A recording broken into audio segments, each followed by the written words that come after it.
And now, a tale well calculated to keep you in suspense. In a moment, Act One of Doom Machine, starring Leon Janney as Dr. Ferris, and written especially for Suspense by Edgar Marvin.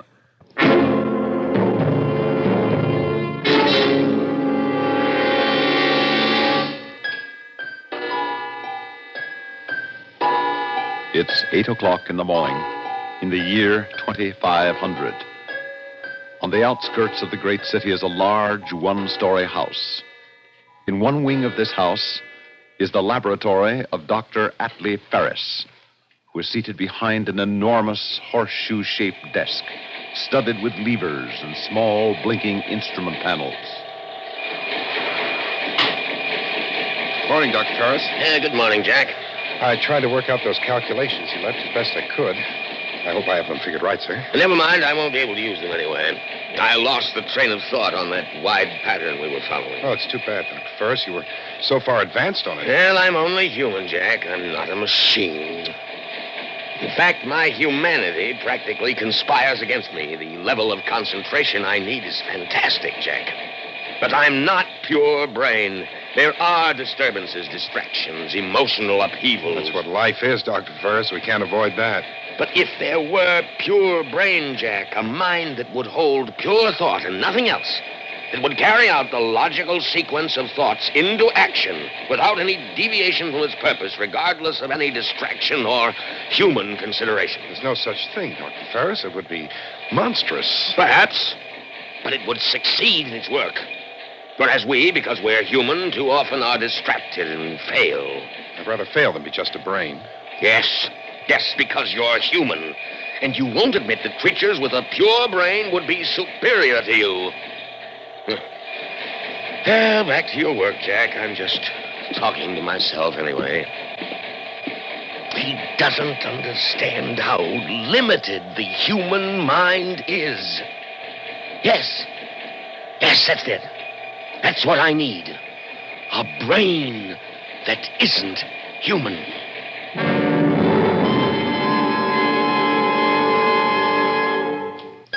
Third audio box entry, July 7th.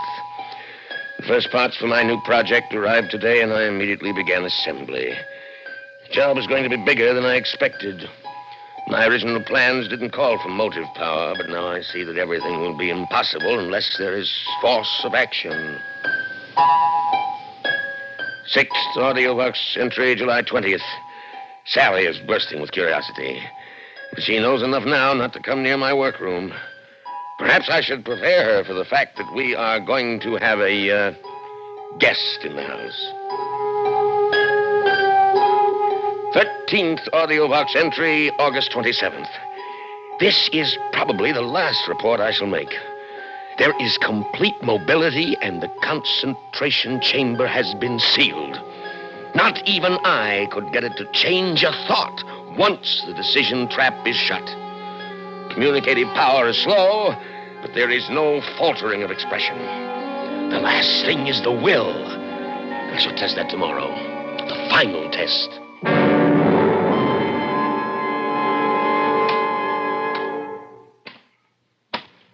I hear something. Is that it, Dr. Ferris? I ordered it to report to me here in the laboratory at 10 o'clock. What time is it now, Jack? It's just 10, Dr. Ferris. Is it safe? We'll know in a moment.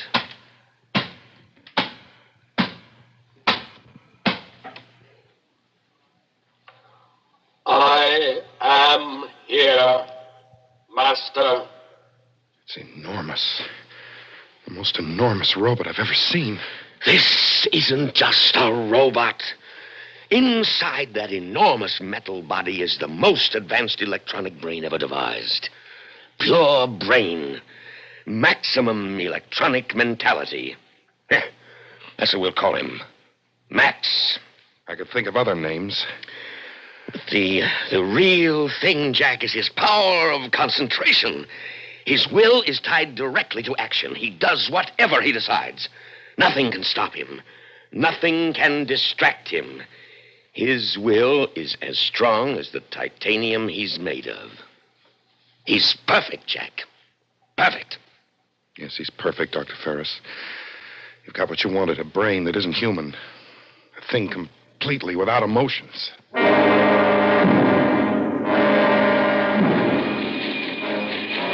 Look at Daddy's laboratory, Philip.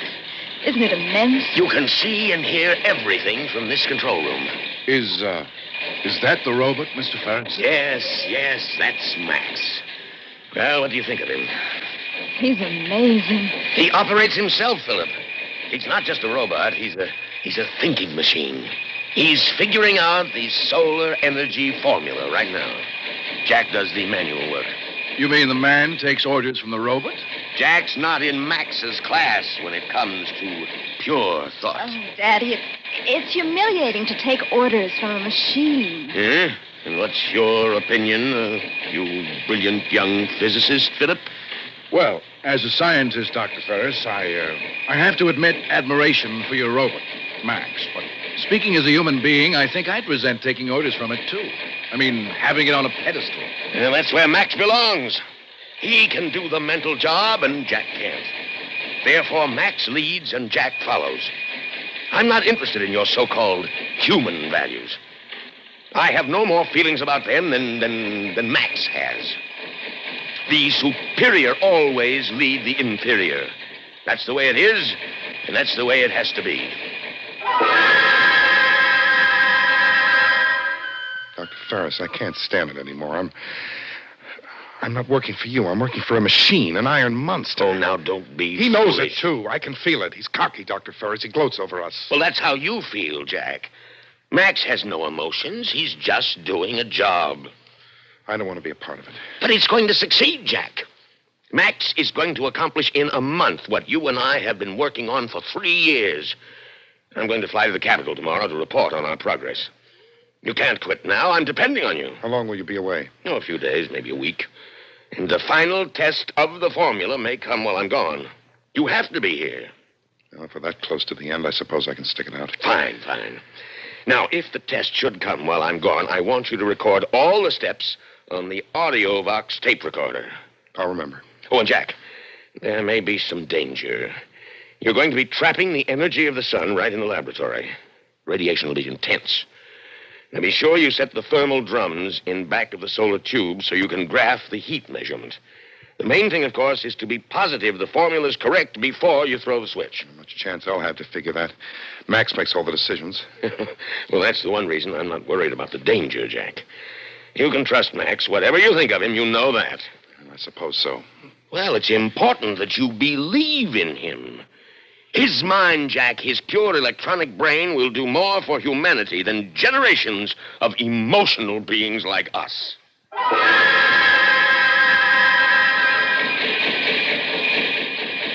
Home 23. Home 23. Omega 15. Omega 15. Thermodyne 24. Thermodyne 24. Set rheostat control. Set Rios. Max, that's it. That's the test for solar energy, the final test. Set rheostat control. You sure we're ready for it, Max? Let me look over the formula. Formula is right. Well, at least let me see it. Do now. Now? Is there any reason why we must finish it this afternoon? We've been working all day. I want to look over the formula tonight and tomorrow. Must finish. Must finish. All right. Nothing stops you. Let me turn on the AudioVox tape recorder so we can record the steps. Not a chance to get anywhere arguing with a machine. Never tired, no emotions, no feelings. After this test, I'm through. Dr. Ferris will know I'm walking out. Set rheostat control. Just a minute.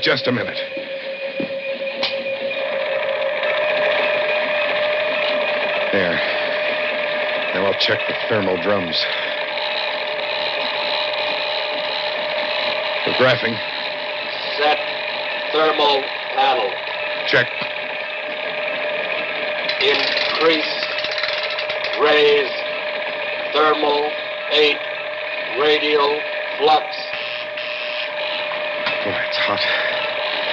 You must be tapping the sun. Look at that control panel spin. Thermal 10. Radial flux 8.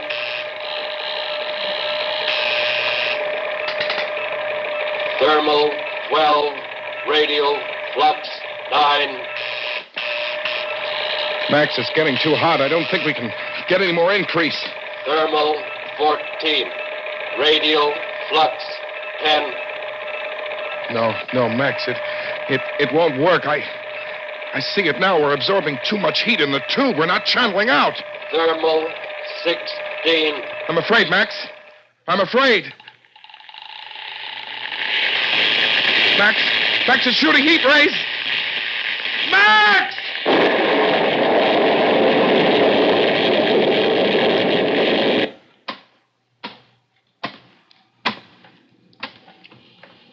Jack gone. Heat over maximum. Need new formula.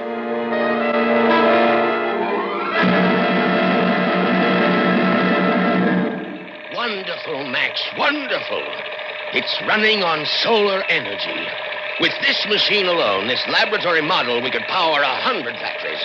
Heat too high. Yes, I checked the thermal drums. The heat is too high, but we can fix that. Take a little work, but we can do it. You have no idea where Jack is? Jack gone. Yes, you told me that, but where? Well, I suppose he skipped out. He's been threatening that for a long while. Fine time to do it, though. That's human loyalty for you, and he used to say you couldn't be trusted because you had no feelings. Nothing would stop you from finishing a job. No petty human considerations. Check audio box. Yes, good idea, Max. I want to hear the steps in this experiment.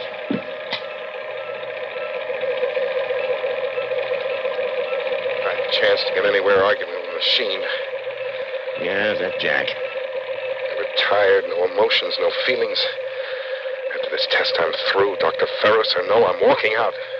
Yeah, just as I thought. Good riddance. Set rheostat control. Just a minute. Nah. I don't want to hear any more of this. Don't worry, Max. I'll get you another assistant. Nobody worthy of you, I'm afraid. Just another human being like Jack. But you'll be able to use his arms anyway, won't you, Max? Yes, Master. Look, Sally, I appreciate the chance to work with your father, but I just couldn't take orders from Max. Philip, I think you're wrong. I really do think that this time you're wrong. Listen, why do you think Jack quit? Besides, your father never liked me, and this is his opportunity to make a fool of me. But Daddy was very disappointed in Jack. This is your chance to make good in his eyes, patch everything up. Oh, I don't know. Besides, the work is so important. You keep telling me yourself how brilliant Daddy is. Yeah, sure, but... When this work is completed, Philip, it will mean all sorts of honors. Will you for listen him. for a minute? It can be the making of you as a scientist. Oh, for my sake, take the job. You make it very hard to refuse. Then don't refuse, Philip. I can call Daddy back. All right, darling. For your sake, call him back.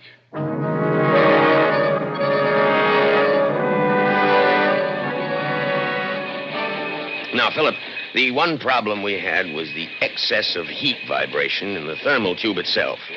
I checked over Max's new formula to decrease that, and I think he's got it. And I've given him instructions based on that new formula.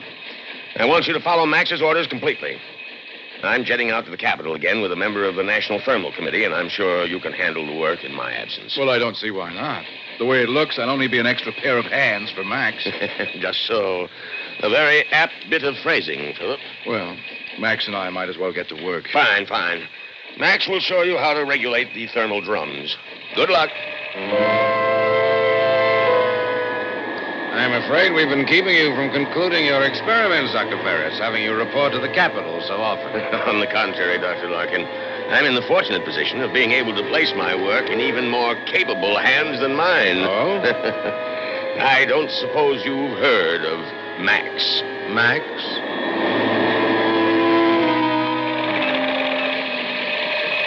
Primary field 23.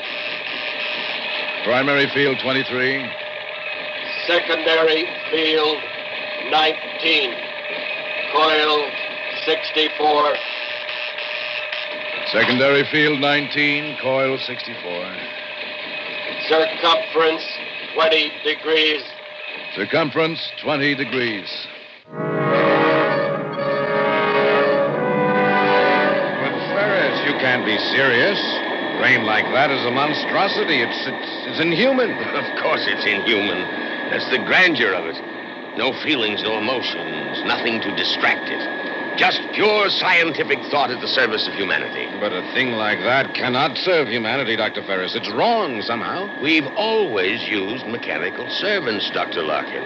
But this very jet ship... Oh, no. Not to make decisions for us. It's a mistake to grant free will to any mind untempered by feelings and emotions. There's something immoral about it. Oh, but that's just the beauty of it, Dr. Larkin. Precisely because he has no feelings, Max can never make mistakes. Sorry, I don't believe it. No machine in the world operates to perfection. But Max isn't a machine. Max is pure brain, self-corrected, undistracted. Here, let me show you. Just look at the perfection of his latest formula.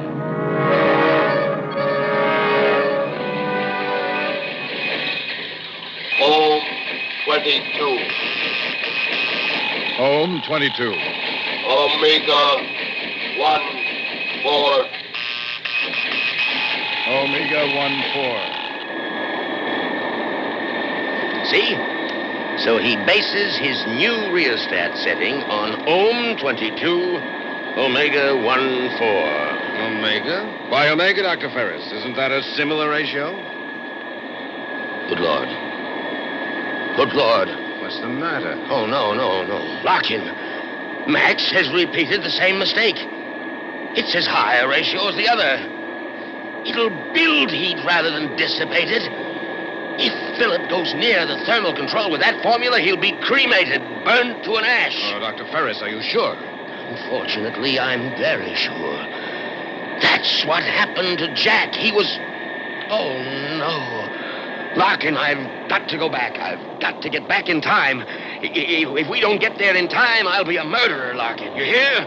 A murderer.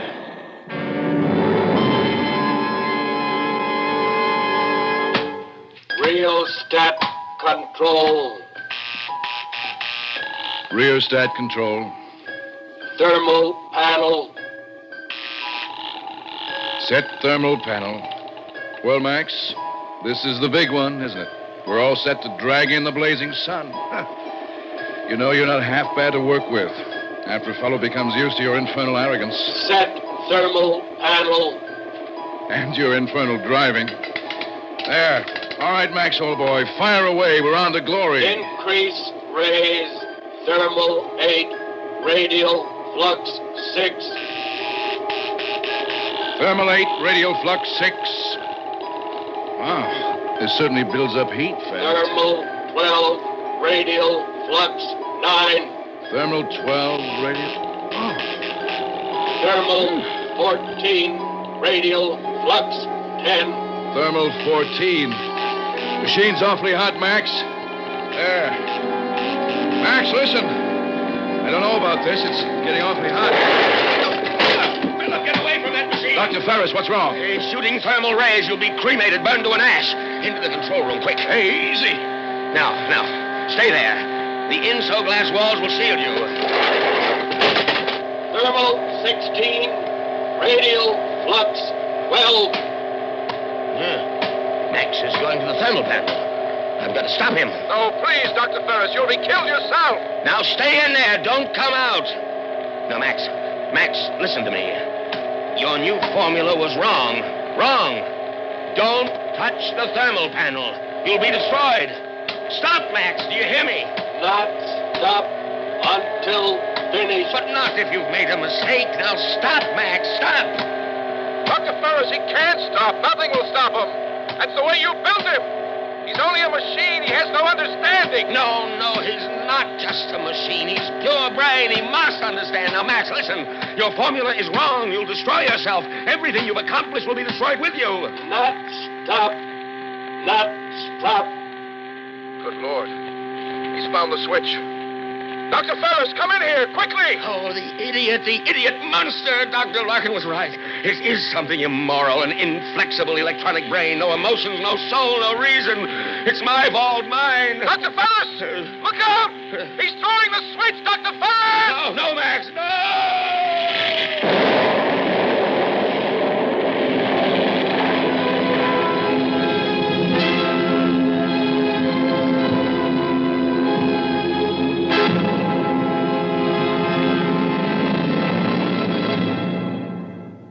Suspense. You've been listening to Doom Machine, starring Leon Janney as Dr. Ferris, and written especially for Suspense by Edgar Marvin.